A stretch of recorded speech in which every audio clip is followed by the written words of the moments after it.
Next up is going to be the pound yen, and we've seen interesting movement on the yen pairs, right? You guys should know about the whole Bank of Japan stuff and the intervention and kind of the plays that we've been looking at on our yen pairs for the last few weeks or so. And what's interesting is that as we get more away from the intervention, we've seen the different yen pairs play out a little differently. Just kind of bounce around real quick, or let's do this. Let's do a try screen here. If we take a look at, this is going to be pound yen over here on my far left. And then let's make this euro yen here in the middle. What do I want to do? Daily chart here. There we go. Sorry about that.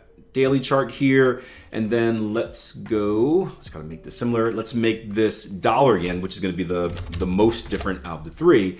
Dollar yen, you can see that although we started with very, very similar looks for what these yen pairs were doing, as far as like the initial spikes down, here we go, like that, they've actually put in kind of three different stories, right?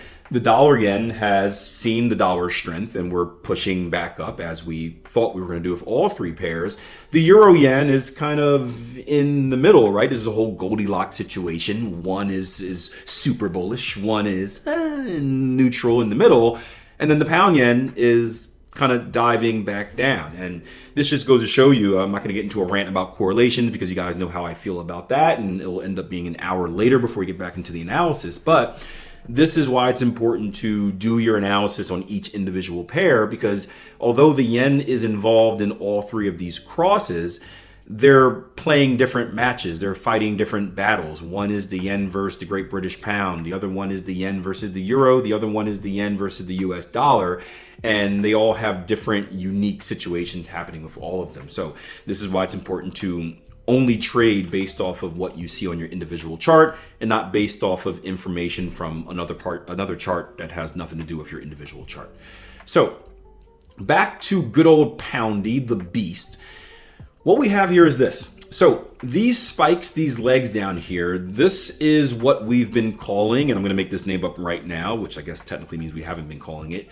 This has been our intervention rejection zone, meaning that as the Bank of the yen has been intervened with, right? Don't want to put anything out there. We've seen traders fight back at these zones. How do we know this? We have these long wicks, right? Intervention down, traders beat it back up. We try to go down, traders beat it back up, traders beat it back up. More intervention, traders beat it back up. Each time we've come down to this level, it has been beaten back up. Now, there's still no fundamental reason that the yen should not be weak.